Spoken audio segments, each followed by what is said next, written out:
बहुत कंट्रीज़ में जो है ना वो बैन है। वो अमेरिका और यूरोपियन कंट्रीज़ में अच्छे से काम करता है। इधर काम कराने के लिए वेरिफिकेशन ये सब कुछ करवानी होती है। उसने ऐसे डेवलपर मुझे लिया पर मुझे ये काम सौंप दिया कि आपने टीवीलो को ठीक करवाना है। मैंने उसको कहा कि सर ये मेरा काम नहीं है एक्चुअली टीवीलो, लेकिन मैं देख लूँगा, मैंने काम किया हुआ है क्लाइंट के साथ जो कि उधर के थे, लेकिन ये मेरा काम नहीं है एक्चुअल में। नहीं, ये तो डेवलपर का काम हुआ, आपने टीवीलो सीख लिया, बड़े डेवलपर बन जाओगे, ये वो दूसरे। वो खुद वेबसाइट पे साथ में काम करता था, साथ में काम करता था ना।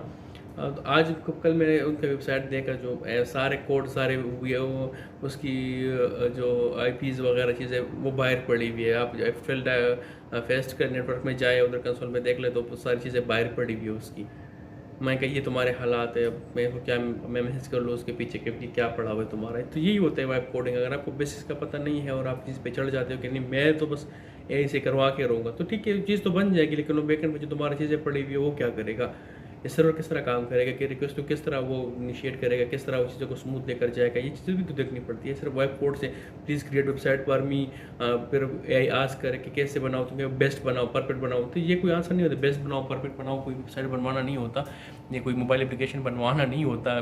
जो बेस्ट बनाने के लिए आपको क्या चीज़ें आनी चाहिए कि कोई चीज़ काम कैसे करता है, कोई कोई ये सपोज वर्सल कैसे काम करते हैं, नियॉन कैसे काम करते हैं, सुपर पेस कैसे काम करते हैं, क्लाउड फेयर कैसे काम करता है, ये सारी चीज़ें कैसे काम करती है, कैसे सिक्योरिटी बनवानी है, कैसे कोड मजबूत बनवाना है, कैसे तरह लॉगिन का इशू क्लियर करवाना है, कैसे गूगल से और से वेरिफिकेशन करवानी है, सारी चीज़ें कैसे करवानी है, इन्वायरमेंट वेरिएबल जो है कीज़, ये सब कुछ कैसे करवाना है, कैसे डिप्लॉय करवाना है, कैसे उधर कनेक्ट करवाने, सारी चीज़ें करवाना भी तो होता है ना। ऐसा तो नहीं होता कि जिस मैंने कोड दे दिया और बना दिया। तो इसके अलावा और भी चीज़ें टेस्टिंग करवाना है, उसका रिजल्ट करवाना है, उसको समझना है क्या क्या इश्यूज़ है, क्या क्या इशू आ सकते हैं, कितना लोड ये बर्दाश्त कर सकता है, कोड पढ़ तो नहीं जाएगा, सर्वर कैसे रिस्पॉन्स करे, स्मूथ है नहीं है, फास्ट है नहीं है, बहुत चीज़ें होती है भाई। ऐसा तो नहीं होता तुम लोग तुमने चीज़ बना दी फिर लोकल सर्वर में उसको रन कर रहे हो और कह रहे हो कि भाई ये तो बहुत फास्ट वेबसाइट है। ऐसा थोड़ी होता है। जैसे इसके अलावा जो बहुत चीज़ें होती है, आपका हीरो सेक्शन होता है, हीरो सेक्शन में जो तो आपका फोटो होता है वो किस फाइल में होगा, वो पीएनजी होगा, जीपीजी होगा, वो वीपी होगा, वो कैसे अपलोड करवाना है, कैसे चीज़ें करनी, हीरो सेशन को किस तरह रखना है, किस हिसाब से रखना है, कैसे कलर ग्रेडिंग करवानी है, कैसे स्कीम रखना है, कैसे थीम रखना है, कैसे फ्लो होगा, मोबाइल रिस्पॉन्सिवनेस कैसे होगा। अगर आप कोई चीज़ आप वीडियो देख रहे हो कि बंदे ने स्क्रॉल किया, वो इस तरह गोल गोल हो गया वीडियो में चल रहा है, हाँ ठीक है भाई तुम बना दोगे इसको, तो फ्रंट एंड तो बन गया, तो बैक एंड को किस तरह संभालोगे, बैक एंड को संभाल लिया तो मोबाइल में कैसे इसको संभालोगे।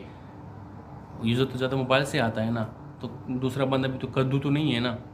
अब आपको तो बड़े बड़े पिक्चर दिखाते कि जी मैंने ये डिज़ाइन बना दिए, अबे ये फ्रंट एंड HTML CSS है, इससे बन जाता है। इससे आगे का भी सोचो ना, बैकएंड पे भी चीज़ होती है, वो कैसे करोगे, मोबाइल रिस्पॉन्सिव के इसमें क्या करोगे, उसके साथ कद्दू बनाओगे उसका।